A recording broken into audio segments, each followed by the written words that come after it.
Welcome to my YouTube channel. आइए आज हम देखते हैं एक्टिव वॉइस क्या होता है और पैसिव वॉइस क्या होता है। अर्थात आज हम एक्टिव वॉइस और पैसिव वॉइस सीखेंगे। तो आइए सबसे पहले उस क्रम में हम जान लेते हैं कि एक्टिव वॉइस होता क्या है।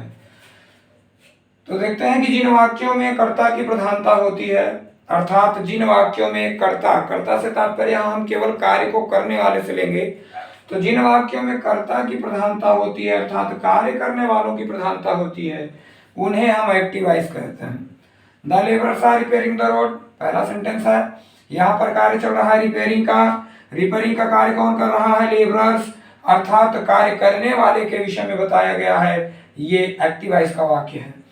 Ram is reading a book, काम चल रहा है रीडिंग का, और रीडिंग का कार्य कौन कर रहा है? राम, अर्थात ये वाक्य कार्य करने वाले राम के विषय में बता रहा है। यह एक एक्टिव वॉइस का वाक्य है। ही इज फ्लाइंग काइट, यहाँ पर कार्य चल रहा है फ्लाइंग का, और ही जो है वह कार्य को कर रहा है, फ्लाइंग कर रहा है। तो ही जो है वो उसके विषय में बताया जा रहा है, अर्थात यह भी एक एक्टिव वॉइस का वाक्य है। दूसरे में लिखा है कि the lion killed a deer, यहाँ पर किल्ड यानी किल किया गया है, मारा गया है, और किल करने का कार्य किसने किया है? लायन ने किया है। तो लायन जो है उसके विषय में कहा या बताया जा रहा है, अर्थात यह एक एक्टिव वॉइस का वाक्य है। अगले वाक्य में हम देखेंगे I bought a car. I bought a car में जो बॉट का कार्य किया गया है, खरीदने का कार्य किया गया है, वो आई के द्वारा किया गया है, अर्थात कार्य करने वाले के विषय में कुछ कहा या बताया जा रहा है, इसलिए यह एक एक्टिव वॉइस का वाक्य है। आइए देखते हैं कि पैसिव वॉइस क्या होता है। तो जिन वाक्यों में कर्म की प्रधानता होती है उन्हें पैसिव वॉइस कहते हैं, अर्थात ऑब्जेक्ट। तो जिस वाक्य में वक्ता का इंटरेस्ट ऑब्जेक्ट में हो, ना कि कार्य करने वाले के विषय में हो, कर्ता के विषय में हो, उसे हम पैसिव वॉइस कहते हैं। तो आइए देख लेते हैं। जैसे लिखा है कि the road is being repaired, अर्थात सड़क की मरम्मत की जा रही है। यहाँ पर मरम्मत कौन कर रहा है? इसमें कोई भी रुचि नहीं ले रहा है। कार्य करने वाले के बारे में इंटरेस्ट नहीं है, बल्कि कार्य जिस पर चल रहा है उस पर इंटरेस्ट है। तो कहने का तात्पर्य क्या है कि द रोड जो है यह वाक्य का सब्जेक्ट भले है, किंतु पिछले वाक्य में यह वाक्य का कर्म था। तो यहाँ पर कर्म है जिसे सब्जेक्ट की जगह पर लिखा गया है, तो कार्य करने वाले के विषय में नहीं, बल्कि जब ऑब्जेक्ट में इंटरेस्ट हो तब जो है वाक्य पैसिव वॉइस का होता है। आगे देखते हैं कि बुक इज बीइंग रेड, किताब को पढ़ा जा रहा है। अब कौन पढ़ रहा है इसमें इंटरेस्ट नहीं है, बल्कि किस पर काम चल रहा है उसमें इंटरेस्ट है, अर्थात ये पैसिव वॉइस का वाक्य है। अ डियर वाज किल्ड, हिरन को मार दिया गया। किसने मारा? इसमें इंटरेस्ट नहीं है, बल्कि किसको मार दिया गया है इसमें इंटरेस्ट है, अर्थात कार्य किस पर हुआ है इसमें इंटरेस्ट है। यह एक पैसिव वॉइस का वाक्य है। उसके बाद हम देखेंगे काइट इज फ्लॉन, पतंग उड़ाई जाती है। कौन उड़ाता है? इसमें इंटरेस्ट नहीं है, बल्कि किस पर काम चलता है इसमें इंटरेस्ट है। अर्थात इन सभी का निष्कर्ष निकालने के बाद हमने देखा कि जब उदासीन चीजों के बारे में, पैसिव चीजों के बारे में बात की जाए तो वाक्य पैसिव वॉइस का है, और एक्टिव चीजों के बारे में बात की जाए तो वाक्य एक्टिव वॉइस है। इन सभी चीजों का निष्कर्ष निकालने के बाद हम जिस निष्कर्ष पर पहुंचे हैं आइए वो देखते हैं। कि पहला वाक्य हमारे पास है कि Ram is reading a book, Ram एक पुस्तक पढ़ रहा है।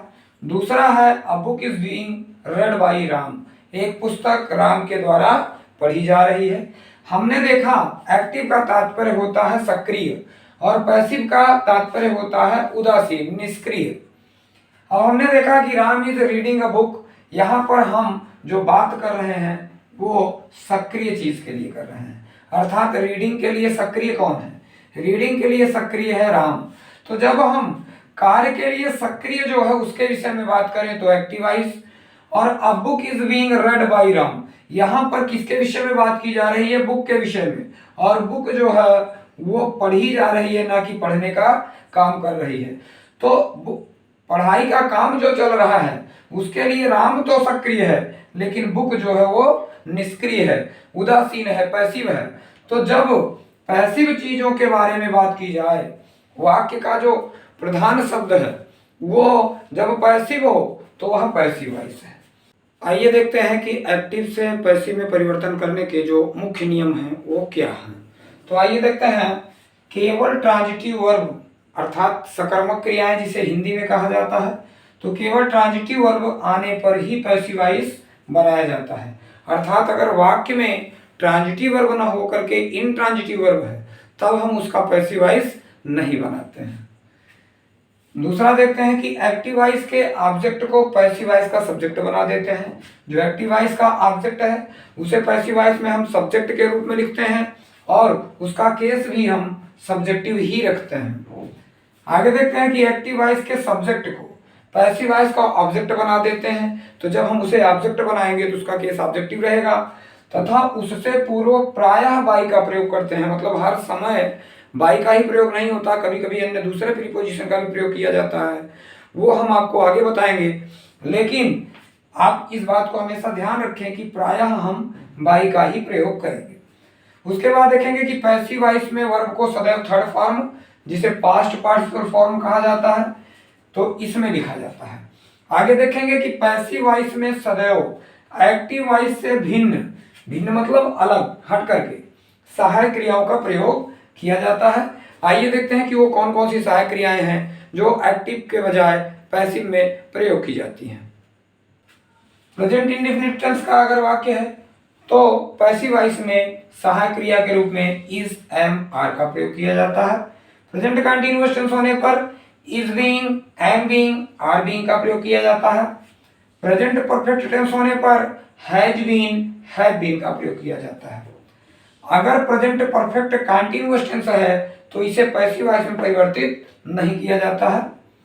पास्ट इंडेफिनिट टेंस होने पर वाज वर्ब को सहायक क्रिया के रूप में प्रयुक्त किया जाता है। पास्ट कंटीन्यूअस टेंस होने पर वाज बीइंग, वर बीइंग का प्रयोग किया जाता है। पास्ट परफेक्ट टेंस होने पर हैड बीन का प्रयोग किया जाता है और पास्ट परफेक्ट कंटीन्यूअस टेंस होने पर इसका पैसिव में परिवर्तन नहीं किया जाता है।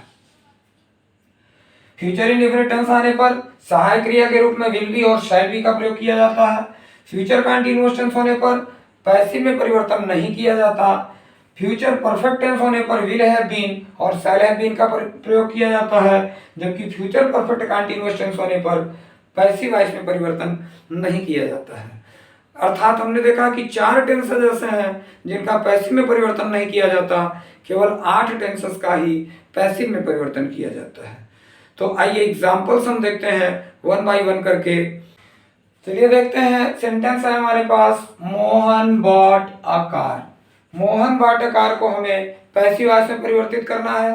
तो रूल्स हमने जो आपको बताए हैं वो रूल्स, सबसे पहला रूल्स क्या है कि केवल सकर्मक क्रियाओं का ही, केवल ट्रांजिटिव वर्ब्स का ही पैसिव वॉइस बनाया जाता है। इसलिए बॉट को हमने देखा, बॉट एक ट्रांजिटिव वर्ब है क्योंकि इसके साथ इसका ऑब्जेक्ट आकार आ रहा है। तो आकार ऑब्जेक्ट है इसलिए इसका पैसिव वॉइस संभव है। तो आइए देखते हैं कि पैसिव वॉइस बनाने के लिए हम क्या करते हैं कि एक्टिव वॉइस के कर्म को यानी ऑब्जेक्ट को पैसिव वॉइस का सब्जेक्ट बना देते हैं। तो आकार को हमने सब्जेक्ट बनाया तो सब्जेक्ट हो गया।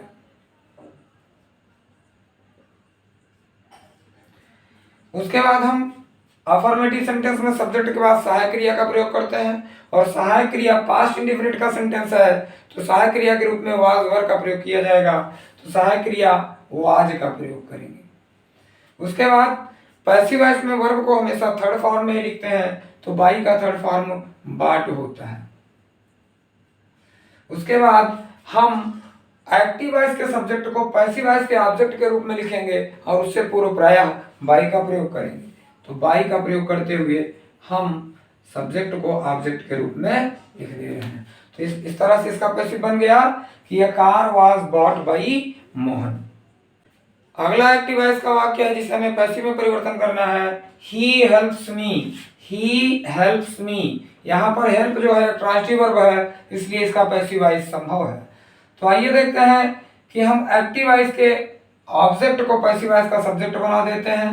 तो हमने जो है इसे सब्जेक्ट बना दिया और मी को हम सब्जेक्टिव केस में आई के रूप में ही लिखते हैं।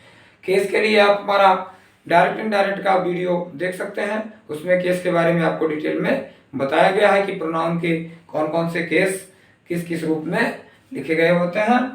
तो आइए देखते हैं, मी को हमने सब्जेक्ट बनाया तो आई के रूप में बना। उसके बाद हम देखते हैं helps.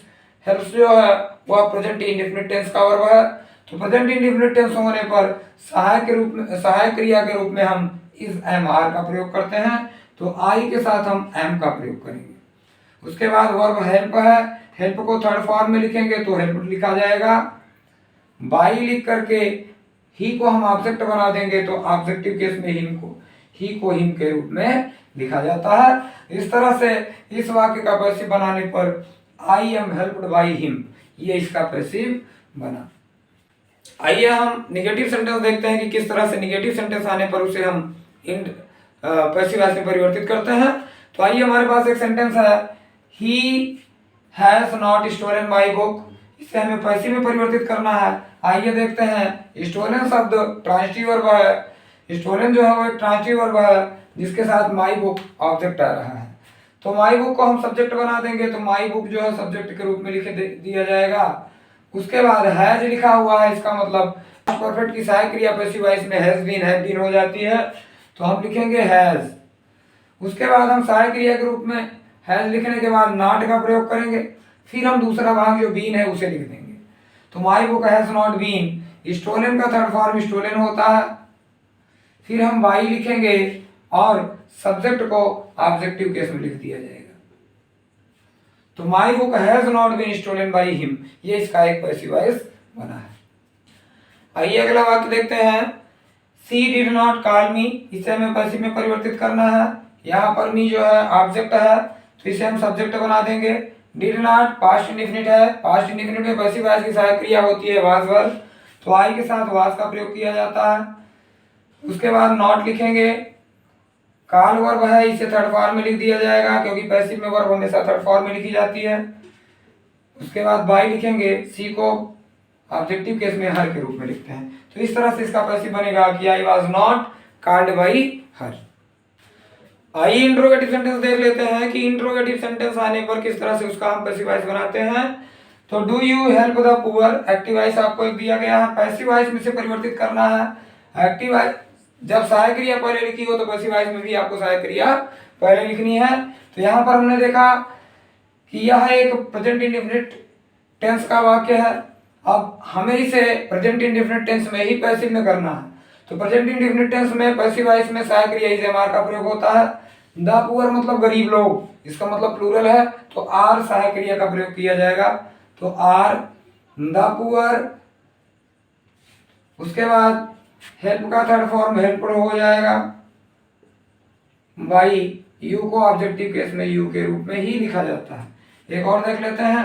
Will he not cheat you, तो क्या करेंगे, सबसे पहले हम भी सहायक क्रिया का प्रयोग करेंगे विल, उसके बाद यू, फिर नॉट, फिर बी लिखेंगे क्योंकि विल बी और शैल बी का प्रयोग फ्यूचर इंडेफिनिट में पैसिव वॉइस में किया जाता है। चीट का थर्ड फॉर्म चीटेड होता है। बाई ही का ऑब्जेक्टिव केस हिम होता है। तो इस तरह से इसका पैसिव वॉइस में हम परिवर्तन करेंगे। लिखा है why have you done this, यह एक एक्टिव वॉइस का वाक्य है, इसे हमें पैसिव में परिवर्तित करना है। तो आइए क्वेश्चन वर्ड का परिवर्तन हम नहीं करेंगे।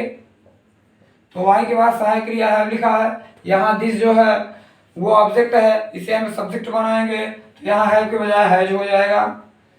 उसके बाद दिस, फिर दूसरा भाग जो कि बीन है, सहायक क्रिया का दूसरा भाग लिखा जाएगा। उसके बाद क्रिया को थर्ड फॉर्म लिखेंगे, फिर बाई यू को ऑब्जेक्टिव केस में यू के ही रूप में लिखा जाएगा। तो I has this been done by you. इस तरह से इसका हम पैसिव वॉइस में परिवर्तन करेंगे। तो इसी के साथ आज की क्लास हम समाप्त करते हैं। अगली क्लास में हम आपको इंपरेटिव सेंटेंस को किस तरह से पैसिव वॉइस में परिवर्तित किया जाता है उसे बताएंगे। उसके साथ ही साथ जो विशेष नियम है, विशेष प्रकार के एक्टिव वॉइस हैं जिन्हें पैसिव में परिवर्तित करना है, उनके बारे में आपको पूर्ण जानकारी दी जाएगी।